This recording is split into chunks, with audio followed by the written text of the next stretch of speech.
Sure. I'm Thanks. Sorry. I'm Alexi. I'm at Alcove Learning in Los Angeles. We're a self-directed learning center, which I imagine many of you or most of you know what that amounts to, but we exist in order to help young people unplug from the traditional school system and find a way to reconnect with their intrinsic sort of fonts of motivation and interests and passions. A lot of our time is spent sort of getting out of young people's way, but we do try to connect them with volunteer and apprenticeship opportunities, mentoring, chances to develop their own courses and learning experiences with other people in the community. But community is the key word at the end of the day. People can unschool individually, and many do very successfully. But places like Alcove exist so that unschoolers can find each other and learn from each other and help each other figure out this life.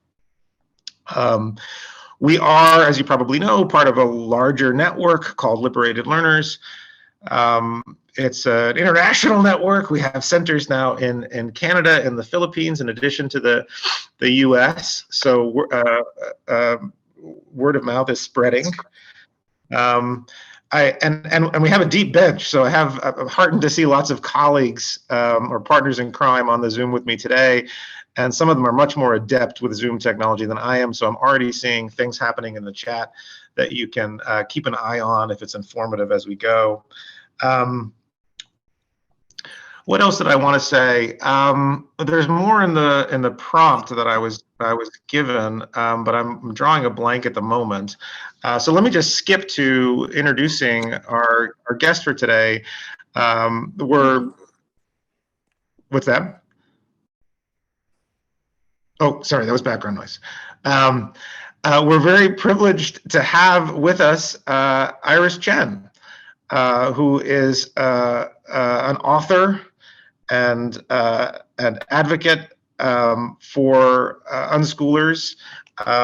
She describes herself, I think, or maybe this was written about you, Iris, on her website as a peaceful parenting advocate, an intersectional unschooler, anti-oppression activist, and deconstructing tiger mom. Her first book is called Untigering, Peaceful Parenting for the Deconstructing Tiger Parent. And I believe she is working on a follow-up on unschooling in general.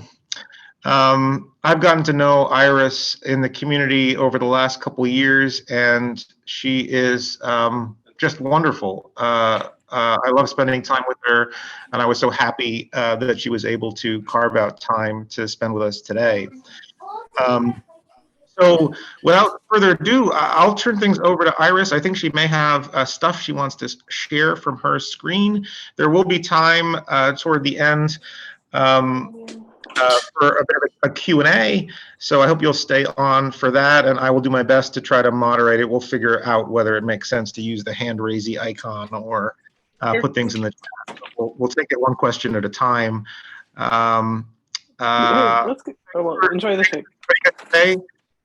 Please do, given the number of people on the call, I think it'll make the most sense if you can mute yourself while Iris is speaking. But other than that, I hope you enjoy our time together.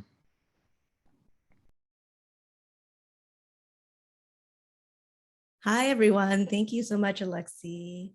Yeah, thank you to the Liberated Learners Network and to, I think it was Embark Center that also co-sponsored this event. And like Alexi mentioned, I have two kids, Noah and Caleb, who are part of the Alcove Center in Los Angeles. And we're so grateful for that community, especially as they're getting older and needing more community to have that space for them. So I'm really grateful. Yeah, if people could mute themselves, that would be great. Thank you. So like Alexi mentioned, I authored the book Untigering, peaceful parenting for the Deconstructing Tiger Parent is like a mouthful to say. But as you can probably tell from the title, like peaceful parenting did not come naturally for me. It's definitely like a growing edge for me, something that I'm still on a journey on, because I definitely started out as a tiger parent, as one who wasn't particularly focused on the liberation of children. But yeah, I've been on this journey and I'd love to share a little bit of that with you. So for those of you who are unfamiliar with tiger parenting, it comes from Amy Chua's book, The Battle Hymn of the Tiger Mother, which was published in 2011. Sorry, I'm like having, I'm not emotional, I'm just having this reaction in my eyes. So yeah, it sparked this firestorm of controversy about parenting because she was pretty much saying that strict authoritarian tiger parenting that was, very common among the Chinese families that she grew up around and that she grew up in were very effective in producing high achieving children, especially compared to the permissive Western parenting, right? So that was sort of her thesis in her book and sparked a lot of controversy. And I think for many children of Asian immigrants, and maybe for immigrants in general, tiger parenting is often the default. And I think there are many reasons for why that is. I think that when your ability to come to a new country, you need to become a researcher, you need to get a visa to go to the university, all of those things. Your ability to stay in that country, to survive and thrive in that country is really determined by your ability to perform and to become successful and all those measurements and markers, then it's natural that there is a lot of pressure and focus on achievement. And I think another layer is also when you come from a culture that is really rooted in hierarchy, patriarchy, authoritarianism, whether that's because of historical trauma, colonization, intergenerational trauma, all those layers that go into it, if that's just part of the social fabric of what you've grown up with, then of course those dynamics are also normalized within the family and they go unchallenged. So I think those are some of the reasons why tiger parenting may be really common in certain cultures. For me and for my husband and for many of my friends in the Asian community, that was definitely the way that we were raised. We were, perhaps spanked, yelled at, shamed, had a lot of strict rules that we grew up under. And yet on the surface, it did seem like it was effective in producing children who were well-behaved, who got good grades, who went to good universities, who ended up going into great careers like engineering and becoming a doctor or an accountant or a lawyer, all of those. And so, yeah, when I started having children of my own, I, was really headed down the same path. That was what I grew up with. I knew that I was going to loosen up a bit. I was going to say, I love you. I was going to maybe let them go to the prom. But there was still definitely the expectation of obedience, expectation of compliance, of not talking back to me, of being excellent at whatever they did. So apparently my children didn't get the memo because they were not interested in those same goals, right? I was used to using these power over strategies because they worked on me. Like my temperament was like, I was a good girl who learned how to follow the rules and do what was expected of me. But with my children, I found that the more I attempted to control them, get them to behave using, punishments and rewards and bribes and shame and yelling and all of those power over strategies, the more power struggles we had. And in particular, my relationship with Noah, my oldest, I don't know if it's like always the firstborn, because we're trying to figure things out and we're used to using these power over strategies. But particularly with Noah, who was my firstborn, I found him to be very willful and not particularly interested in pleasing me. So I butt heads with him constantly.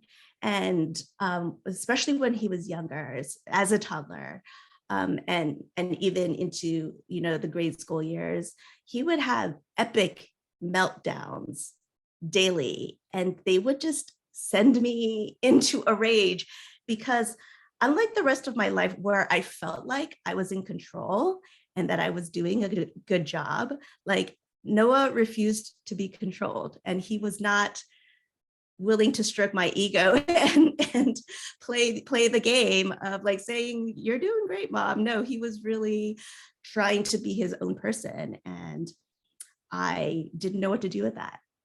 So I realized that I was really losing my relationship with him. I was not enjoying that relationship at all, and it was very fraught and full of conflict.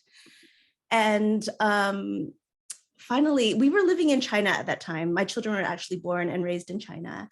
And a family friend of mine was coming to China to do some parenting workshops. She was a psychologist. And so I had arranged for her to share her wisdom with some local parents. So for some reason, I didn't think that I needed this. This was all like, I was helping to arrange it and organize it, and I was going there to support her.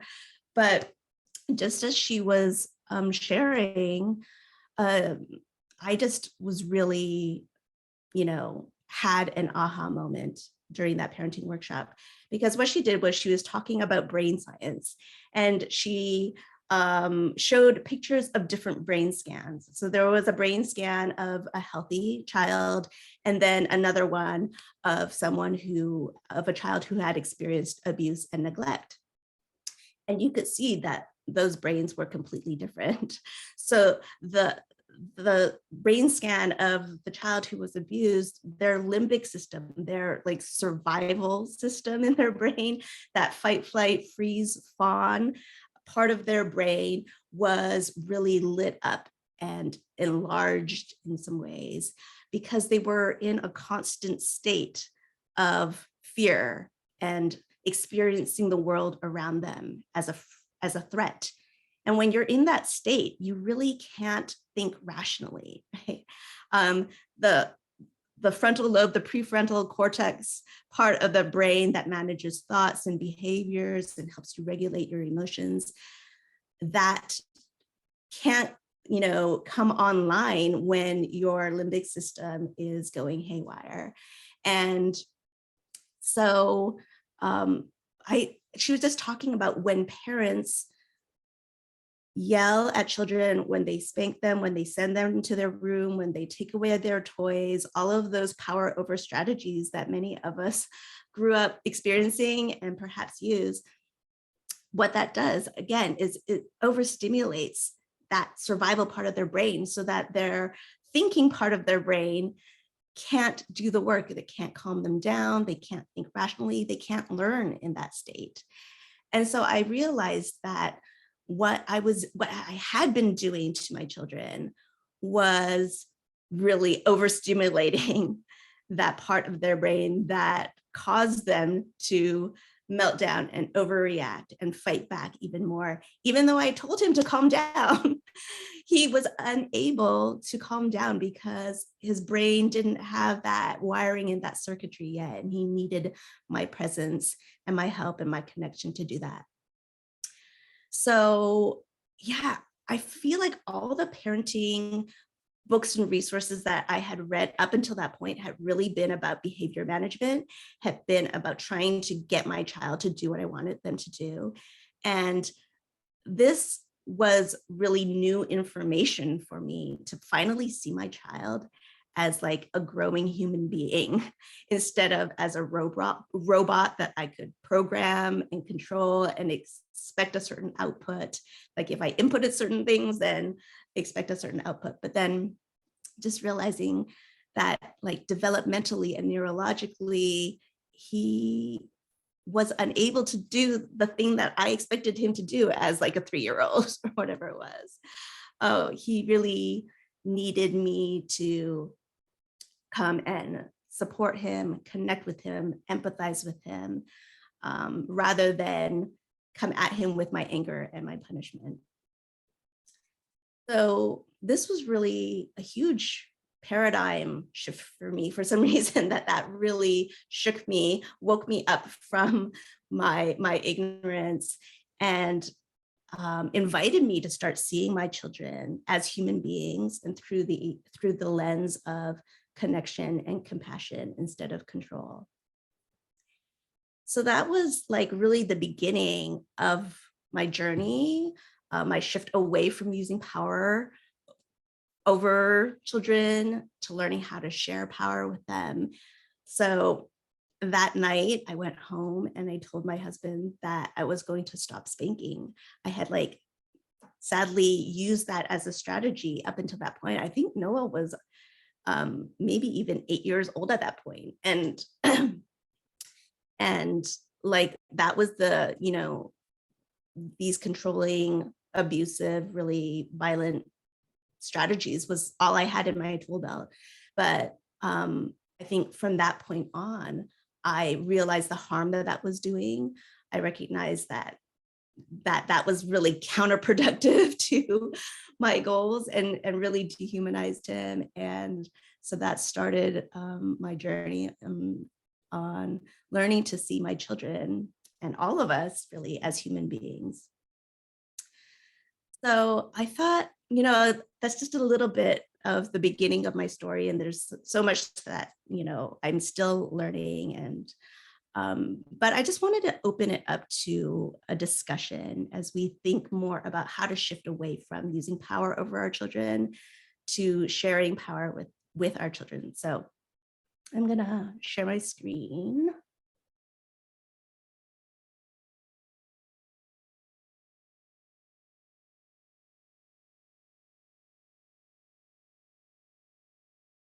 Okay. So yeah, the first thing I just wanted us to talk about is like, what are some power over relationships that we see in the world or that we've experienced ourselves? You can, maybe the easiest way with this number of people is just to type it in the chat. What are some power over relationships that we see in the world? Okay, someone said parents, definitely. Politics, the workplace, yeah. Employer, capitalism, teachers, yep, teacher student.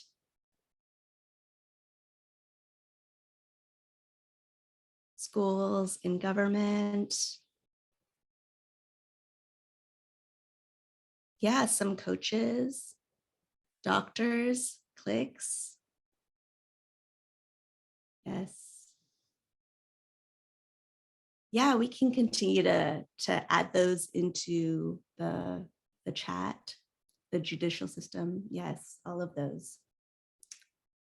I'll share some that I came up with, and many are ones that you've already mentioned.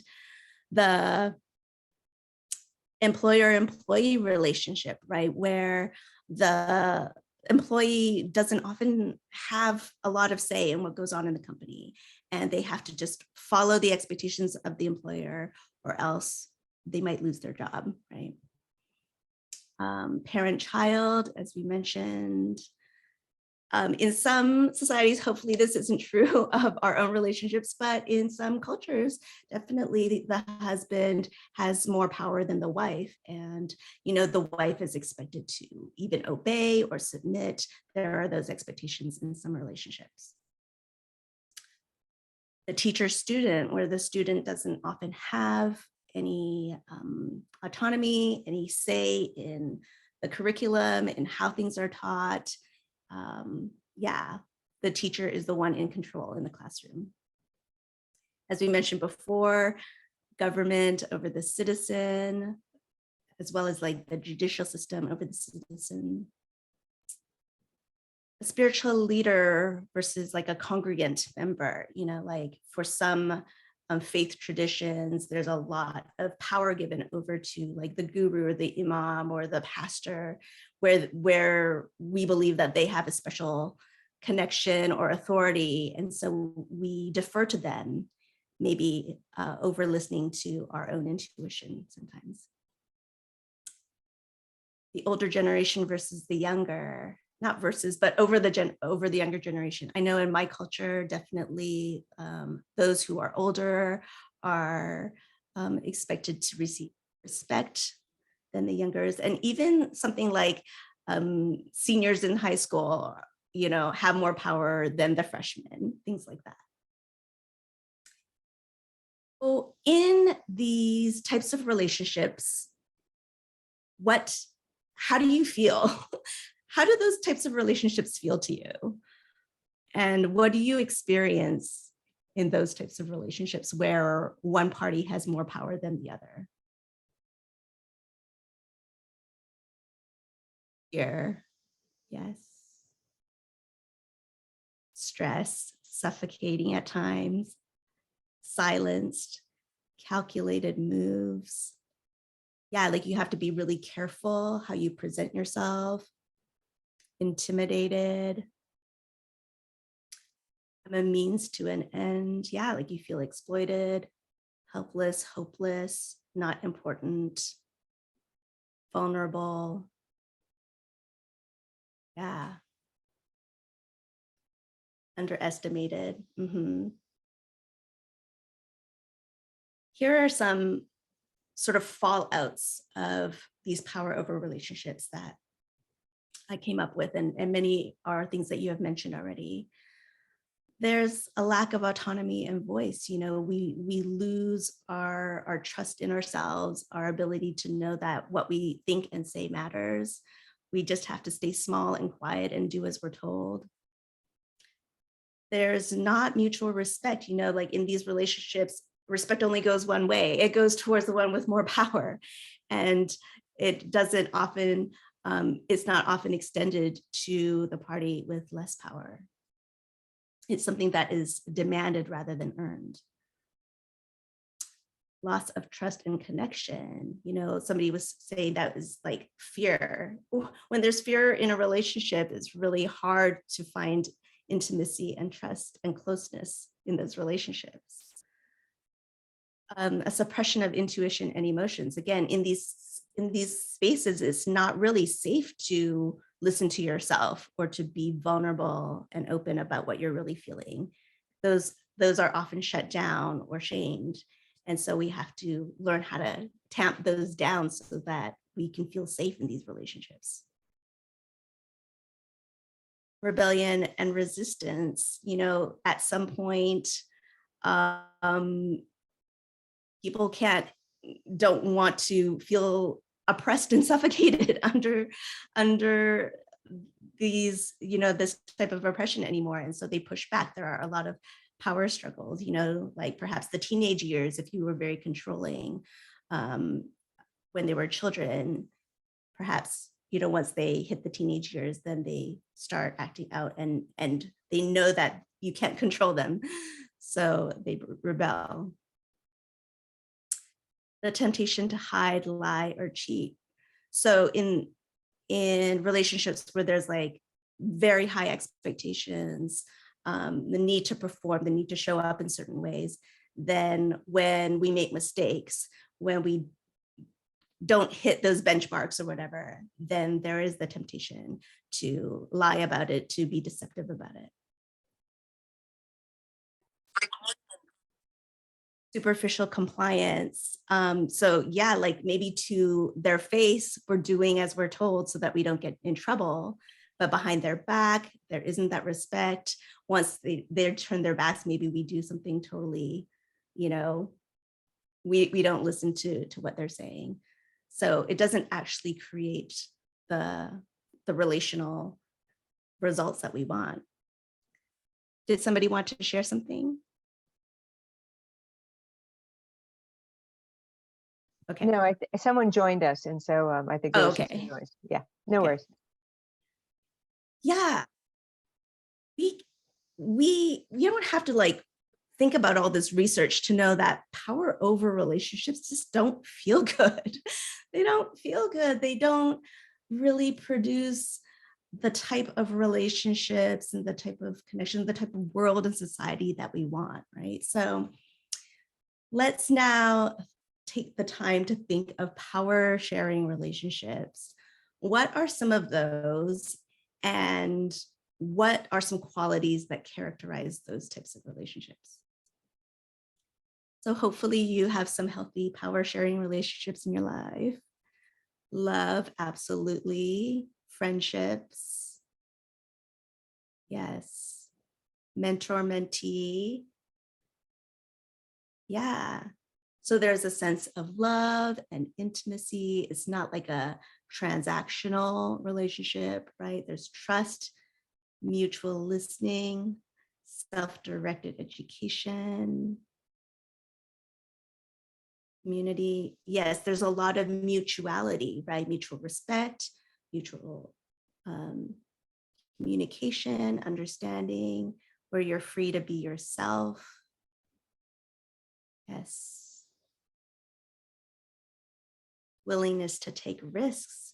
Yeah, because it's safe to make mistakes, right? It's safe to be yourself and to be vulnerable. And I think that's really the difference between these two types of relationships, where one feels like very dehumanizing and objectifying of the party with less power, whereas power sharing relationships are really about humanizing each other, that all of us are deserving of respect and autonomy and of love. And so how can we just begin to engage with children by seeing them as human beings, by seeing them in a relational way rather than an objectifying way? I think sometimes we make it a lot more complicated. You know, we make parenting perhaps a lot more complicated than it needs to be, whereas it's a relationship. And how can we just be in relationship with our children in ways that feel good for everyone involved, right? So I think I'm going to skip over this slide and just talk about, I think, like a barrier for why relationship with children can be so challenging. It can be so hard to share power with children is because of this adultist mindset. And I don't know if you have heard of adultism. Some people call it childism, but it is the problem where we are conditioned to think of children as less than. We believe that adults are better, that we know better than children, that it is our right and responsibility to act upon children, regardless of their buy-in, regardless of their consent. So this is a definition from John Bell, and he describes adultism as behaviors and attitudes based on the assumption that adults are better than young people and entitled to act upon young people without their agreement. This mistreatment is reinforced by social institutions, laws, customs, and attitudes. So yes, this type of attitude is just so pervasive across our society that it's something that I think we need to really bring to our awareness so that we can actively resist it, actively check ourselves to see if we are really approaching the young people in our lives with this lens. And so I just wanted to share 3 questions that can help us check our adultism. So the first is, would I do this to another adult or to my partner, just to another person that I treasure and respect in those power sharing relationships? A lot of the time, the answer is no. Like, if our partner made a mistake, would we take away their phones as punishment, or would we shame them, or would we send them to their room? It's just like, no. If they made a mistake, hopefully we would show a lot of compassion and understanding and help them talk through it and affirm them and make them feel safe in our love, right? If a friend was upset about something, would we tell them like, you're fine, it's not a big deal? No, we wouldn't. That would just be so rude and invalidating. And yet we do those things to our children all the time. So I think we have to really ask ourselves this question, like, if I wouldn't do this to my partner or to, you know, like a friend or another adult that I cared about and loved, why do I feel like it's okay to do this to my child? You know, and of course, there will be times when we do need to step in and do something to our child that they might not be happy about. Like, for example, you know, people always say like, oh, what if they're running in the street, or what if they want to put their hand on the stove or stick their finger in the socket, like all these like very extreme examples. But I think like this question still holds true in that case. Like, if our friend was about to step on the street and a car's coming, of course we would pull them back and hold them back and prevent them from getting hit by a car. You know, that's just what a loving friend would do. And so I think just like to not go to those extreme examples of like, well, you know, just trying to find loopholes for why we can use power over our children, but really when it is rooted in love and respect and care for each other, there are things that we would be willing to do, and there are things that we would absolutely not do. So let's consider what those might be and consider this question to help us check our adultism. The second question that can help us is, how would I feel if I were treated this way? Because I think if we think back on our childhood and ways that we were disempowered or disrespected, I mean, it just didn't feel good. I just remember as a child feeling constantly resentful, like constantly bitter and angry and frustrated that I wasn't being heard, I wasn't being valued and respected. Like that superficial compliance, I still learned how to do what was expected of me, to say like, yes, yes, sir, yes, ma'am, and all of those things. And yet like underneath all of that, there was still a lot of bitterness and resentment that got in the way of connection and trust with my parents. So I think, yeah, just reminding ourselves, okay, if I did something wrong, like, you know, yeah, I did something wrong, would getting hit, would getting punished, yelled, would having like dinner taken away from me, would that help me learn? Would that make me feel supported? Would that help me to do better next time? And I think the answer is no. Like we might learn how to behave to not get punished, but then again, that introduces more fear into the relationship, and we're not actually learning the lessons that we want to learn. So I think asking this question can also be really healing for our inner child as we reflect on how we were treated as children. And maybe those are areas that we need to recognize as harmful, we need to grieve, and we need to process through those so that we need to process the ways that we were treated as children so that we don't continue these cycles and these patterns on our children. And yeah, the last question, is this coercive? So am I acting upon my child without their consent, without listening to their perspective, without having their trust? So are we doing things like forcing them to sleep, forcing them to eat, to clean their bowl, to share, to apologize, to give hugs, all of that?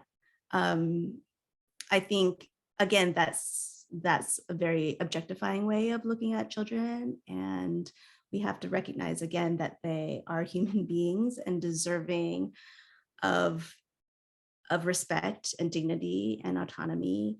And there are ways to help support our child and guide them and influence them to make healthy, good choices without coercion, without domination and force. Just like, again, this question, would we do this to a partner? Like, would we,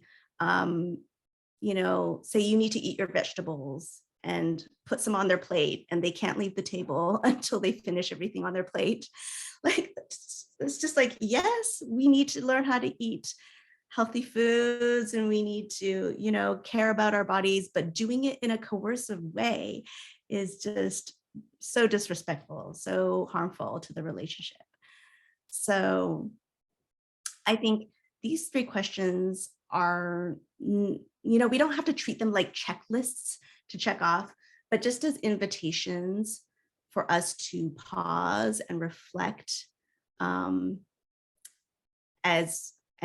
resist the ways that we are conditioned to use power over our children. Because at least for me, that's the default. The default is this temptation to use power over our children. And so hopefully these questions can help us to take a beat, breathe through it, and be more mindful and reflective and conscious about how we choose to treat children.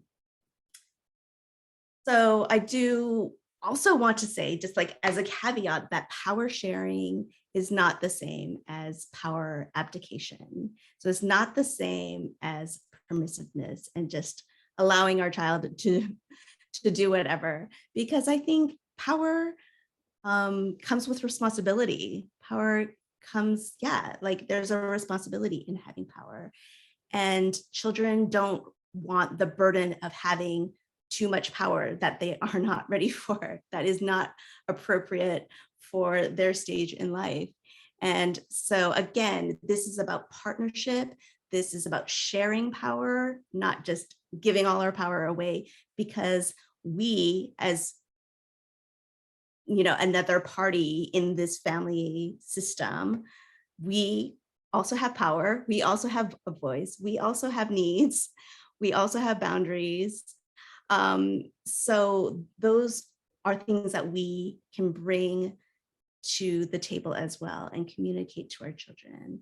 So again, being in partnership with our children so that all of us feel good. It's not that adults hold all the power or that children hold all the power. It's learning how to be in partnership together. So yeah, I mean, there's a lot more that I could say. Obviously, this is a very, there's just so much out there that we can talk about in terms of sharing power with our children. But I did want to leave it open for Q&A if people had questions. Oh, let me stop the share.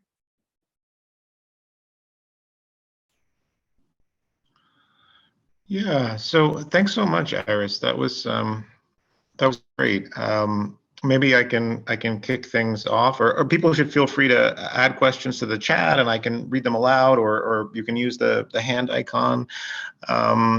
I was just thinking while you were talking, given that I've been doing this work from a different angle, one of the sort of road bumps that I always hit is, as much as I believe that young people are people, there are developmental differences, one of which is that it seems as though young people have a much harder time than grown-ups, though we have a hard time too, widening their time horizon and thinking about positive things that could happen to them in the future. They really sort of zoom in on the positive things that can happen to them in the present. And so as a facilitator, as a consultant, as a parent, have you cobbled together any strategies for helping your kids think about their future selves in the way that we try to think about our future selves when we're making big decisions about how to invest our time and resources in the here and now? Yeah, I think I'm still figuring it back.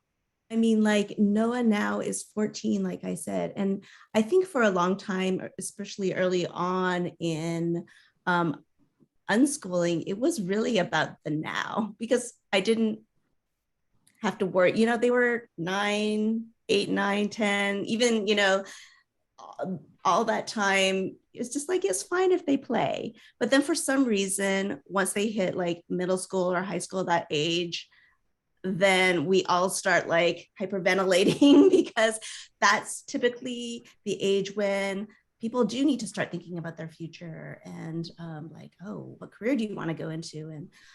And I think for me, like that's actually something that I want to question a little and slow myself down, because like even at 14 years old, can they not like be present in their own like interest in whatever they're doing instead of worrying so much about the future?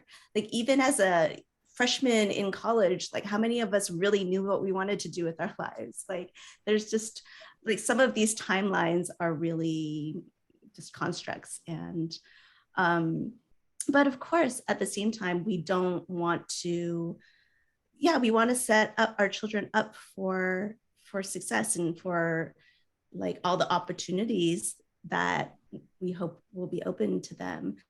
So I think like how to, again, approach it in a more collaborative way instead of a fear-based, coercive, anxiety-producing way. So it's just like offering them all these different options that they could pursue, all these different pathways.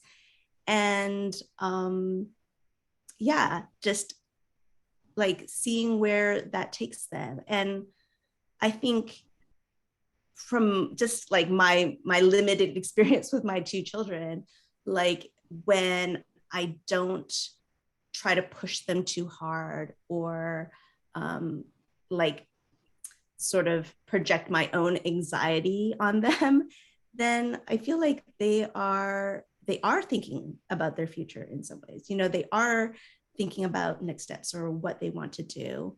I think sometimes when they're not thinking ahead, maybe that's out of fear for them.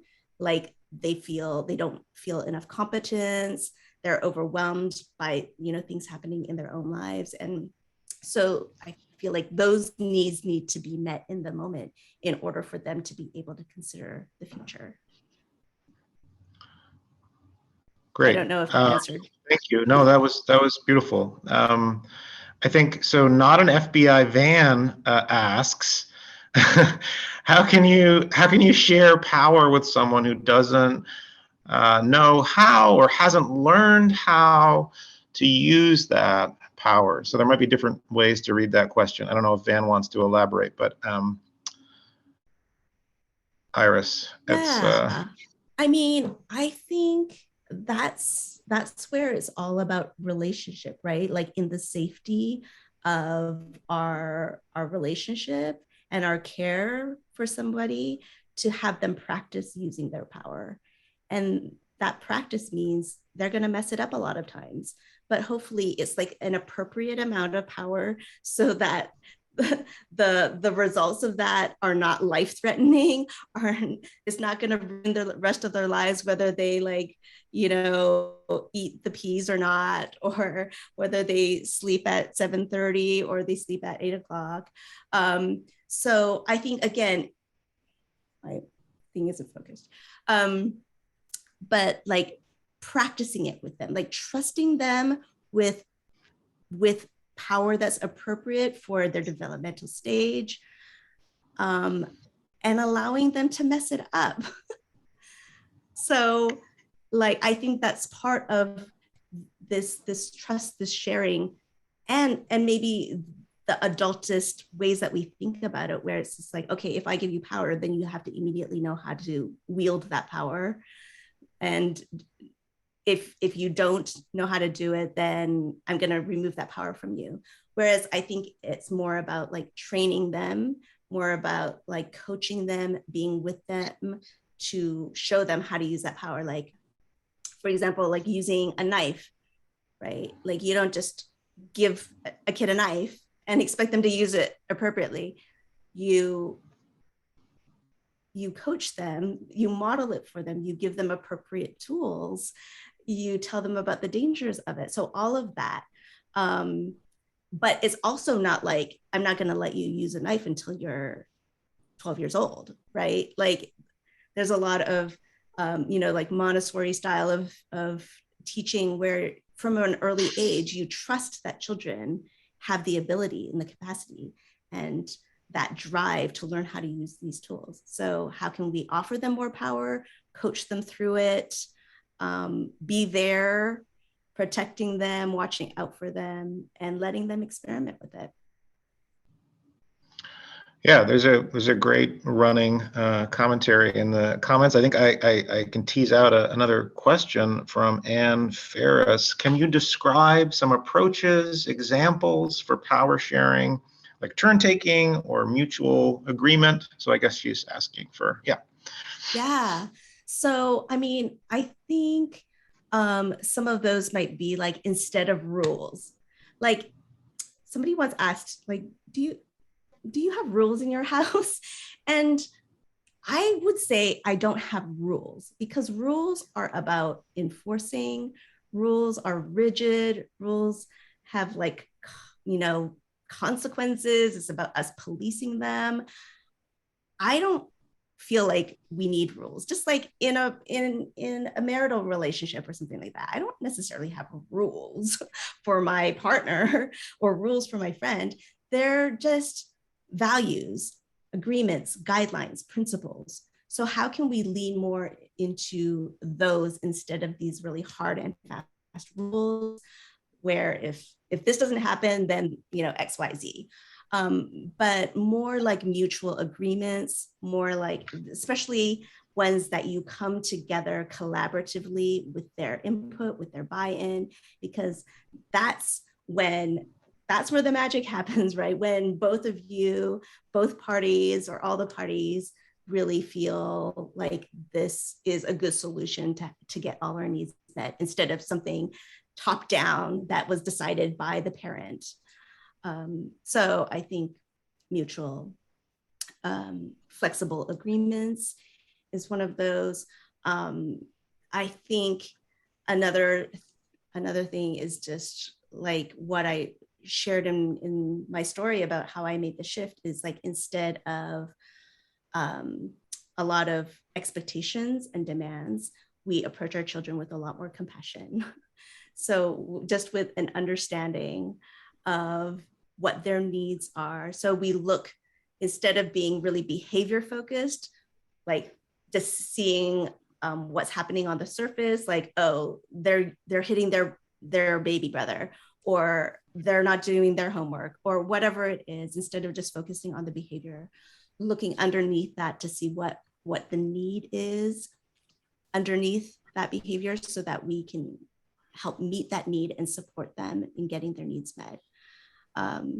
Yeah, there's a whole list. I can actually, maybe, let me see. I'll share my screen again and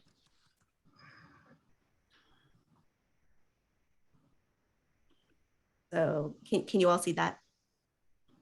So yeah, these are some different strategies. I don't even want to call them strategies, but just like on the left is power over, ways that we treat children. On the right is power sharing, ways that we can engage in relationship with children. So Iris, I don't think we're seeing the same screen you're intending for us to. We're seeing some notes from a Word doc. Oh, I'm sorry. maybe I chose the wrong thing.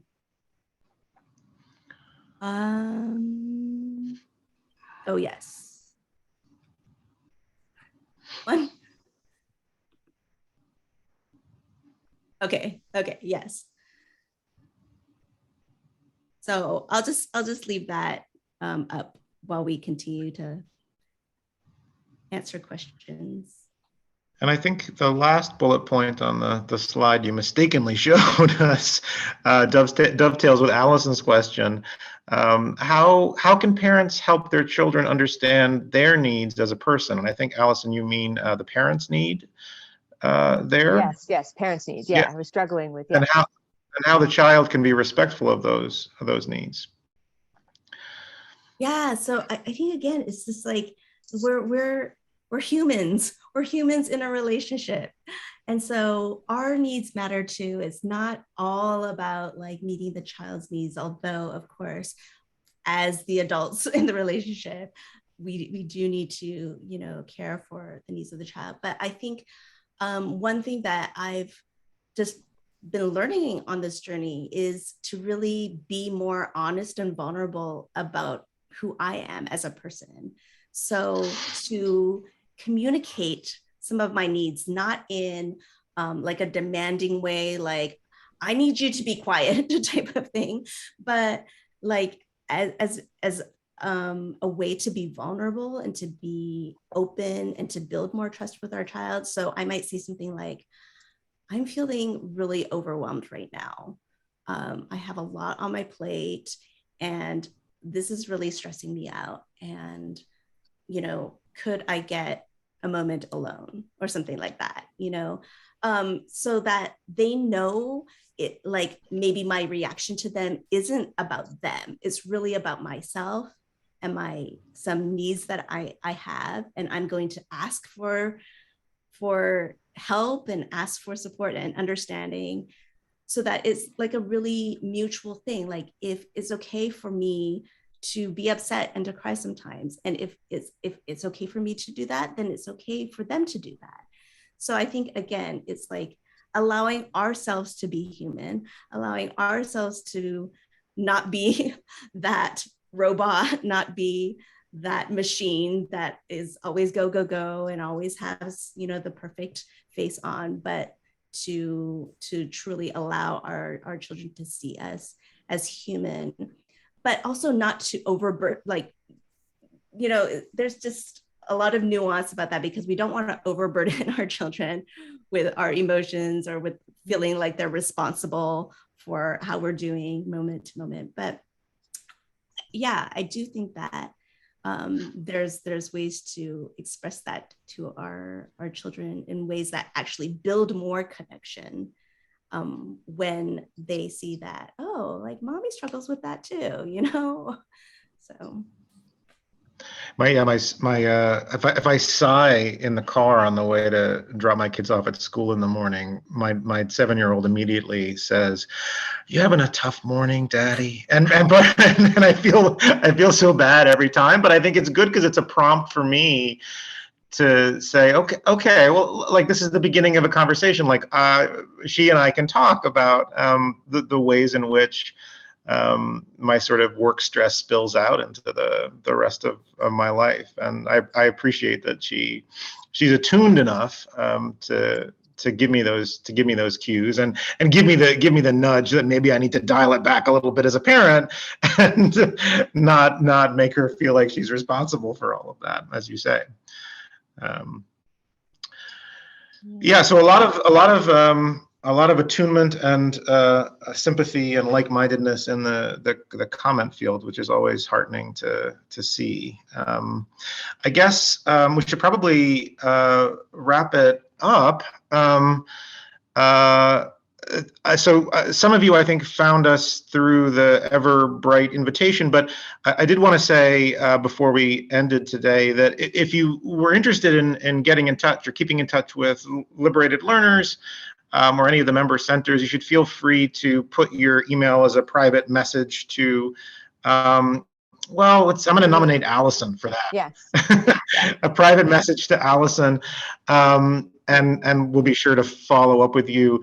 But mostly, I just wanted to thank Iris so much for sharing your time and yourself and your story with us. It definitely filled me up to get to spend the hour with you, and I hope some parents felt some solidarity or were exposed to some new ideas that are worth chewing on.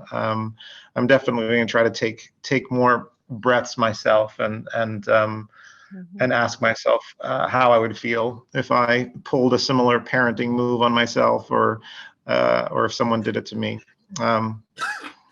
So yeah, let's thank Iris. Thank you, Iris. Yeah, so good. Yeah, thank you so much for having me. Yeah. All right, everybody, have a good rest of your day and night. Yeah. Yes, thank you. Bye, everyone. Bye for now. All right. Bye-bye. Thank you. Iris, so good. Thank you so Thank very much. I love the interaction you did. That was so terrific. And, Yeah, you really know, great. like, yeah, Yeah, that part thank I really you. enjoyed that, like getting people involved and, lots of responses. And what's, oh, wait, I have to stop the recording. Yeah, I was